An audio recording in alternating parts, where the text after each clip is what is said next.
চলছে। Ticket counter জলের নিচে। কাউন্টার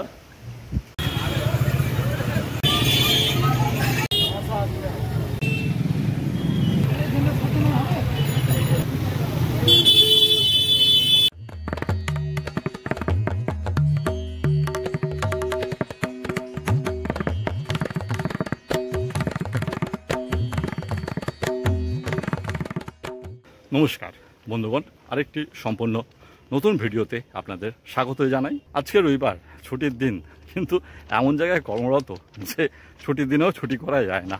আজকেও কর্মস্থলে বেরোতে হচ্ছে। বিগত কয়েকদিন ধরে আপনারা যে নিউমিজম্যাস্টিক বা এই মুদ্রা ব্যাপারে যে সমস্ত ভিডিওগুলো, সেগুলোকে আপনারা অনেকটা ভালোবাসা দিয়েছেন।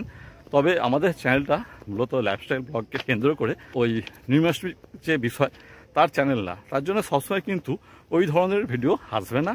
ওই কয়েনের পাঠশালা যে এরম সিরিজ যখন চলবে তখন হয়তো কিছু কিছু ভিডিও আসবে, আর এই ধরনের ভিডিও এরপর থেকে আসবে, আপনাদের আদেশে আসবে। বর্ষায় দেখুন কি অবস্থা। এমনিই এগুলো চাষের জমি, লোল্যান্ড, তাতেও মানুষজন সব ঘরবাড়ি করে আছে, তাও সমস্ত কিছু জলের নিচে।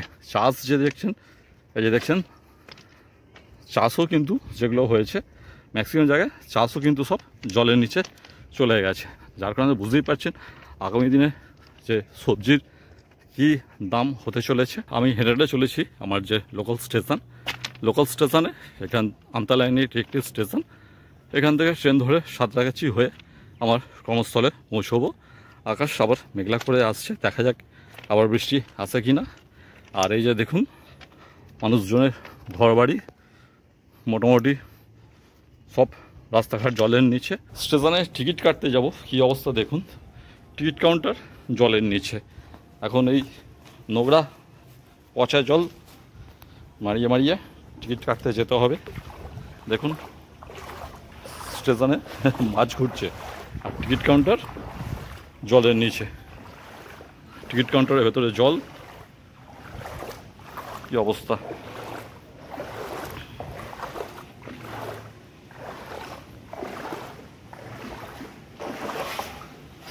কাউন্টারের ভেতরে মাছ চলছে, কি অবস্থা দেখুন। এই যে মেন রোড, যেটা স্টেশনকে বাস রুটের সাথে কানেক্ট করছে যে রাস্তাটা, দেখুন সে রাস্তাটাও পুরো জলের নিচে।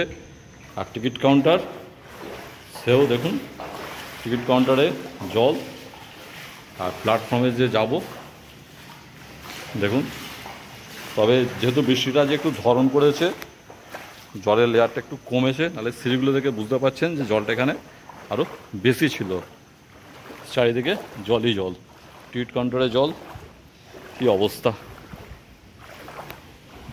কি অবস্থা দেখুন। টিকিট কাউন্টার, স্টেশন চত্বর সব চলে, থই থই করছে একেবারে।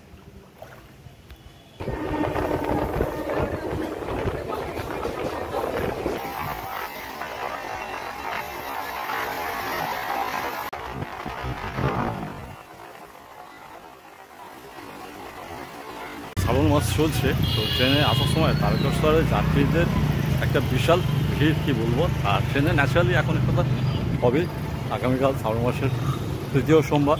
তো সেই হিসাবে যদিও এখন আমি অপোজিট ডাইরেকশানে আসছি, যারা শ্রাবণ মাসে জল ঢেলে দিচ্ছে তারকেশ্বরের যাত্রী আমার পেছনে দেখুন দরে দরে আসছে, মানে ব্যাপক ভিড়। এবং পাশাপাশি আমি যে কর্মক্ষেত্রে ইয়ে এসেছি, এদিকে কিন্তু বৃষ্টি সেইভাবে দেখা যাচ্ছে না, যদিও এটা গঙ্গার পাশে। আর ক্যামেরায় দেখতে পাচ্ছেন তারকেশ্বরের যাত্রীরা কালকে সোমবারে বাবার মাথায় জল ঢালা উঠতেছে, সব এখন থেকেই বেরিয়ে পড়েছে। তো আমার শিফট শেষ হওয়ার পর রাত্রে ট্রেনে উঠতে পারবো কি না সেটা নিয়ে এখন থেকেই সন্দেহ হচ্ছে। দেখা যাক আমাদের কী করে। বেরিয়েছি সকাল 10টায়, খাওয়া দাওয়া করে ন্যাচারালি খিদে পেয়েছে।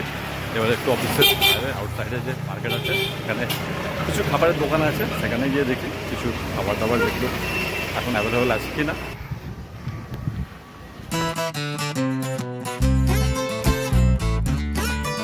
আর এই অড টাইমে বাইরে গিয়ে খাবার দাবার কী পাওয়া যায়। রবিবার বিকালে ম্যাক্সিমাম দোকান এখানে সব বন্ধ, কিছুই খাওয়া দাওয়ার নেই। গরম গরম এক কাপ চায়ের চুমুক, আর তার সাথে চিরাচরিত সেই যে বাবুচি কেক, সেটাই দেখলেন যেটা বাঙালির টিফিনকে ধরে রেখেছে আজ পর্যন্ত সবচেয়ে কম খরচায় বাবুজি কেক আর তার সাথে 1 কাপ চা, এই নিয়ে হয়ে গেল বিকালের টিফিনটা।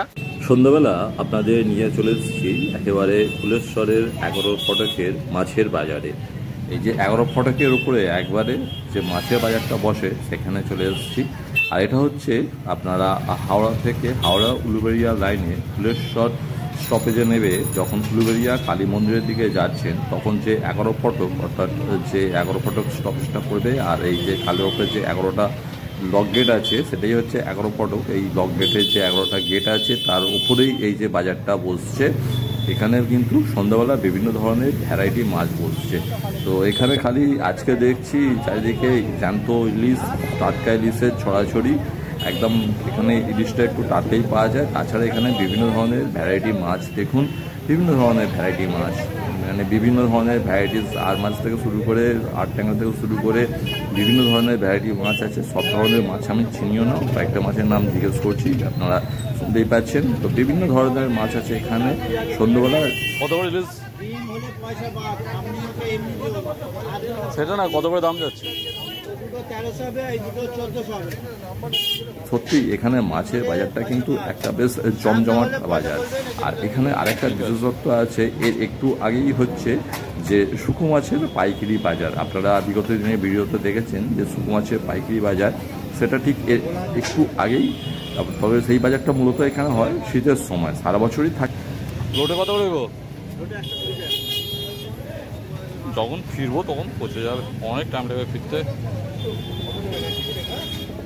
না অন্যদিন নেবো, ফিরতে অনেক টাইম লাগবে গো, 4-5 ঘন্টা ফিরতে হবে। শুকো মাছের পাইকারি বাজারটা, তবে প্রধানত মেন যে সিজনটা হয় সেটা শীতকালে হয়, গরমকালে সেইভাবে থাকে না। তবুও এলে খুঁজলে অল্প কিছু পাওয়া যায়, দোকান থাকে। তবে মূলত এখানে এই যে বাজারটা দেখছেন এটা হচ্ছে একেবারে এই সন্ধ্যাবেলা ভ্যারাইটিস মাছের টাটকা বাজার। ইলিশ থেকে শুরু করে অনেক ধরনের মাছ রয়েছে এখানে, আপনারা দেখতে থাকুন।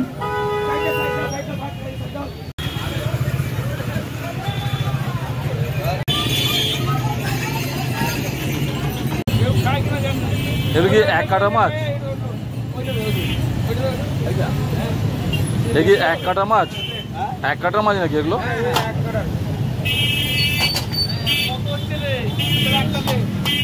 থেকে বাড়ি ফিরে দেখছি যিনি একটা ব্যাপক রান্না করছে, সেটা হচ্ছে এই বর্ষার ওয়েদারে একটা ব্যাপক খাবার। সেটা হচ্ছে এই মুরগির কিমা দিয়ে খিচুড়ি রান্না হচ্ছে। মুরগি সব কিমা করে আজকে যেহেতু আমি ডিউটিতে ছিলাম, ওয়াইফাই আজকে সব বাজারহাট করেছে, মুরগির কিমা করে নিয়ে এসছে বাজারে গিয়ে। আর এই সমস্ত সবজি বাজার এমনি আগে সব করে নিয়ে এসেছিলো। তো ওই মুরগির কিমা দিয়ে খিচুড়ি রান্না চলছে। ধনিয়া পাতা দিয়ে সবাই নিয়ে এসছে 500 টাকা কেজি। বুঝতে পারছেন আজকে কী অবস্থা হয়েছে। সকালে আপনাদের ভিডিও দেখেছি, চাষের জমি সব জলের নিচে। ডিনার করতে বসছি একদম এই বর্ষার ওয়েদারে, মুরগির কিমা দিয়ে গরম গরম খিচুড়ি। আর দারুণ লাগছে। সারাদিন অফিস ডিউটি করে সেই সকাল 10টায় খেয়ে বেরিয়েছি আর রাত্রি 10:30টায় খেতে বসছি, মানে 12 ঘন্টা সলিড খাবার ছাড়া। তার মধ্যে দেখেছেন কি খেয়েছি, একটু ওই বাবুজি কেক, একটু চা আর একটু বিস্কুট। 12 ঘন্টা এই খেয়েছিলাম। আর এই চনচনে খিদের মুখে একদম যে একটা মনের মতন খাবার, মন ভরে গেছে আর কি খাওয়ার। বন্ধুগণ, আপনাদের যদি এই ভিডিওটা ইনফরমেটিভ লাগে তাহলে একটা লাইক দেবেন এবং চ্যানেলে নতুন হলে চ্যানেলটা অবশ্যই লাইক, শেয়ার অ্যান্ড সাবস্ক্রাইব করে সঙ্গে থাকবেন। দেখা হচ্ছে আবার পরের ভিডিওতে নতুন কোনো গল্পে। Tata, bye bye.